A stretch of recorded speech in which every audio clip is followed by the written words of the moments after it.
নমস্কার। আজ ২৫শে বৈশাখ। আজ বাঙালির খুব একটা প্রিয় দিন। আজ রবি ঠাকুরের জন্মদিন। আজ রবি ঠাকুরের ১৬৫তম জন্মজয়ন্তী আমরা উদযাপন করছি। এই উপলক্ষে কবিগুরুর প্রতি শ্রদ্ধার্ঘ্য জানাতে আমার একটা ছোট্ট নিবেদন। রচনা রবীন্দ্রনাথ। লেখক সুনেত্রা ঘটক। কবিতাটা ভালো লাগলে আমাকে জানাবেন, না লাগলেও জানাবেন। আপনাদের কমেন্টের অপেক্ষায় থাকব। সাবানের ঠান্ডা গন্ধ, অবিরাম জল পড়ার শব্দ, আর স্নান করতে করতে আমার মায়ের খোলা গলায় নিজের মনে গেয়ে যাওয়া রবীন্দ্রসঙ্গীত। আমার কাছে রবীন্দ্রনাথ মানেই এইসব। আমার কাছে রবীন্দ্রনাথ মানে ২৫শে বৈশাখের আনন্দ উৎসব নয়, ২২শে শ্রাবণের ব্যথাও নয়, জোড়াসাঁকো ঠাকুরবাড়ি কিংবা বোলপুরের বিশ্বভারতী। আমি কোথাও তাকে ঠিক তেমন করে পাই না, যেমন পাই আমার মায়ের খোলা গলার গানে। তবে তাও ওই যেমন তেমন বা যখন তখন নয়। সন্ধ্যের অন্ধকার ঘনিয়ে আসা শেষ বিকেলে মা যখন অফিস থেকে ফিরে স্নানঘরে শুদ্ধ হতে যায়, তখন। আমার মা কখনো গান শেখেনি। কেন শেখেনি? এমন গলা। মা বলেন, রবি ঠাকুরের গান তো তানের নয়, ও যে প্রাণের গান। আসলে তার মুখেই এমন কথা মানায়, কারণ বাড়ির পরিবেশ থেকেই পাওয়া শিক্ষাই মাকে তৈরি করে দিয়েছিল। আর শেখার দরকার কি? এ কথা বলেন আমার বাবা। মা যখন কলঘরে তার প্রাণের গান গাইতে থাকে, তখন জলের ঝিরঝিরে শব্দগুলো যেন সহস্র বীণা হয়ে গানের কথাগুলোকে সুরের সঙ্গে একাকার করে দিয়ে আমার শরীরে ঢুকে যায়। আমি বুঝতে পারি আমার আর রক্ষা নাই। আমি এখন আর কিছুই করতে পারবো না, শুধুই শুনে যাওয়া ছাড়া। তাই মা স্নানঘরে দরজা বন্ধ করলেই আমি বাইরে কান পাতি। আমি কিন্তু সব শব্দের অত অর্থ বুঝি না। সেদিন মা গাইছিল,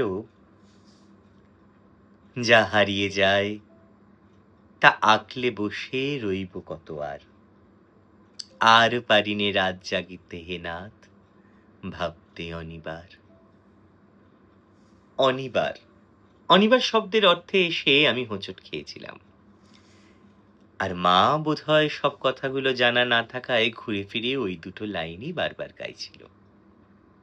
ফলে অর্থ না বুঝতে পারার যন্ত্রণায় আমি ছটপট করছিলাম। মাকে জিজ্ঞেস করাতেই মা বলল, এবার তোমার ক্লাস 6 হলো, সব কথার অর্থ জানতে চাইবে না, নিজে আবিষ্কার করার চেষ্টা করো, ভাবো, আরো ভাবো। আমি ভাবতেই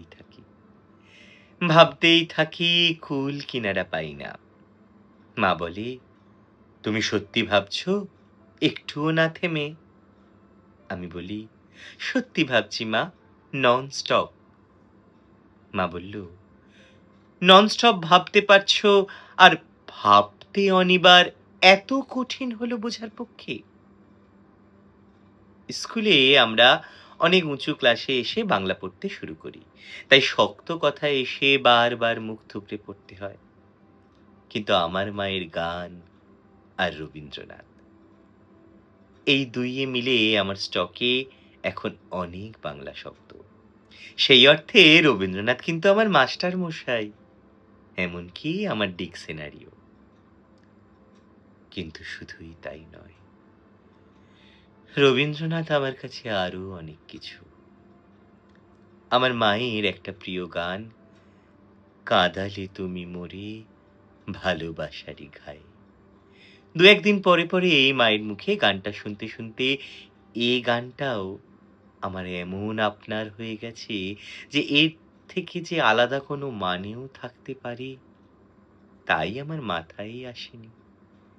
মার কাছে জানতেও চাইনি কখনো। কিন্তু হঠাৎ সেদিন বিকেল না হতেই অন্ধকার ঘনিয়ে এলো। আমার একরত্তি বাগানের কচি কচি গাছগুলো ভেজা বাতাসে উথাল পাথাল হতে লাগলো। আমার হঠাৎই মনে হলো, নিবিড় বেদনাতে পুলক লাগে গায়ে, এই কলিটি। হঠাৎ মনে হলো, প্রচণ্ড ঝোড়ো বাতাসে গাছগুলো তো এখনই ছিঁড়ে ছুটে যাবে। তবু যেন ওরা দারুণ আনন্দে রয়েছে। সেই প্রথম বুঝলাম, কান্নার সঙ্গে ভালোবাসার একটা নিকট সম্বন্ধ আছে। গভীর দুঃখের সঙ্গে আনন্দের, গাছেদের ভালো লাগা, চারপাশের প্রাকৃতিক উল্লাস, আর আমার বুঝতে পারার ভালো লাগায় আমি কতক্ষণ যে বুঁদ হয়ে জানলার ধারে দাঁড়িয়েছিলাম জানি না। চমক ফিরল যখন বুঝতে পারলাম আমার ভীষণ কষ্ট হচ্ছে। ভীষণ, ভীষণ কষ্ট হচ্ছে। কি একটা ব্যথা আমার গলার কাছটায় চেপে ধরেছে। এরই মধ্যে ঝমাঝম বৃষ্টি শুরু হয়ে গেল। আমার কষ্ট, আমার ভালো লাগা সবকিছুকে ছাপিয়ে বৃষ্টির ঝাপটা আমার সারা শরীর ভিজিয়ে দিল। জলের ঝাড় থেকে ঘরদোর বাঁচাতে মাঝে কখন জানলা বন্ধ করতে শুরু করেছে টের পাইনি। টের পেতেই জানতে চাইলাম, অভিসার মানে কি মা? মা বলল, অভিসার আবার কোথায় পেলে? কেন? তোমার গানে। আমার গানে অভিসার? হো, হো, হো, আচ্ছা, আচ্ছা। ও, তোমারও অভিসারে যাব অগম পারে? হ্যাঁ, ওখান থেকেই। অভিসার মানে, অভিসার মানে যাওয়া। কিন্তু যাওয়া ততটা নয় যতটা যেতে চাওয়া। বলেই মা তার ঘর গেরস্তালি গোছাতে কোথায় যেন উধাও হয়ে গেল। গমন মানে যদি যাওয়া হয়, তাহলে অগম মানে যেখানে যাওয়া যায় না। অগম শব্দটার মানে বুঝতেই অভিসারে যেতে চাওয়া আর যেতে পারা আমার কাছে পরিষ্কার হয়ে গেল। বুঝলাম কেন পরাণে বাজে বাঁশি, আর কেনই বা নয়নে বহে ধারা। বুঝলাম দুঃখেরও মাধুরী মানে ভালো লাগার দুঃখ। আরো বুঝলাম সব কেড়ে নিয়েও কেউ কিছুতেই ছাড়ে না। আবার যার কেড়ে নেওয়া হলো তার মনও সরে না যেতে। দরজায় ছিটকিনি খুলে বাগানে নামতেই গাছেদের মতোই অবস্থা হলো আমার। সকলই নিবে কেড়ে, দিবে না তবু ছেড়ে। মন সরে না যেতে, ফেলিলে কি দায়ে। ভিজতে ভিজতেই বুঝতে পারলাম এই কথার আসল মানেটুকু। ঝড়ো ঝড়ো বৃষ্টির অবিরাম ধারায় ভিজতে ভিজতে আমার মায়ের মতোই খোলা গলায় গাইতে লাগলাম, তোমার অভিসারে যাব অগম পারে, চলিতে পথে পথে বাজুক ব্যথা পায়ে, কাঁদালে তুমি মোরে ভালোবাসারে। জানলায় চোখ পড়তেই দেখি আমার মতো করেই মা আমার গান শুনছে। চোখাচোখি হতেই বলল, ঢের হয়েছে, উঠে এসো এবার। সপসপে ভেজা জামায় ঘরে ঢুকেই দেখি বাবা ফিরে এসেছেন কখন। বললেন, বৃষ্টিতে ভিজতে ভিজতে বর্ষার গান এলো না মনে? বাবাকে কি করে বোঝাই অভিসার শব্দের মানেটুকু এখন যে আমি জানি। আজই জেনেছি, জেনেছি ভালোবাসার আঘাতে কেমন করে কাঁদা যায়। এইসব নিয়েই আমার রবীন্দ্রনাথ। আমার রবীন্দ্রনাথকে আমি এভাবেই মেঘলা আকাশে, বাদল বাতাসে, মায়ের স্নান ঘরে শব্দে, সাবানের গন্ধে, বিকেলের মরে যাওয়া আলো অন্ধকারে বারবার পেতে চাই।